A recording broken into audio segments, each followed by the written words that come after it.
Welcome to Not Milk Never Milk. Subscribe if you're lactose intolerant. You start now, locate the outpost and mark a 48-block working radius around its center. Once done, remove or replace every solid spawn surface by placing slabs, carpet, glass, or water so pillagers cannot appear. Make sure to clear any roofed nooks and wooden platforms that count as valid spawn blocks.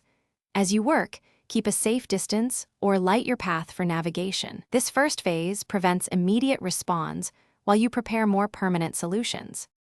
Now focus on durable fixes. Dismantle the outpost structure entirely or convert every floor to top-half slabs so they become non-spawnable.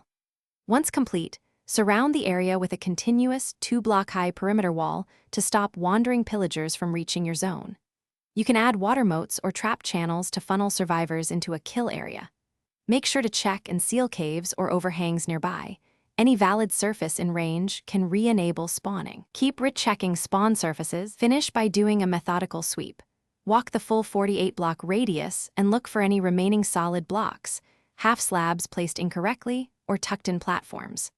Once sealed, spawn any leftover pillagers into an iron golem trap or an automated farm to clear the area.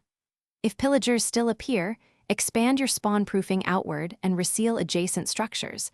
Sometimes hidden blocks or small ledges are the culprit. One quick tip: stand at the outpost center and scan with a shovel to spot missed blocks under leaves or water.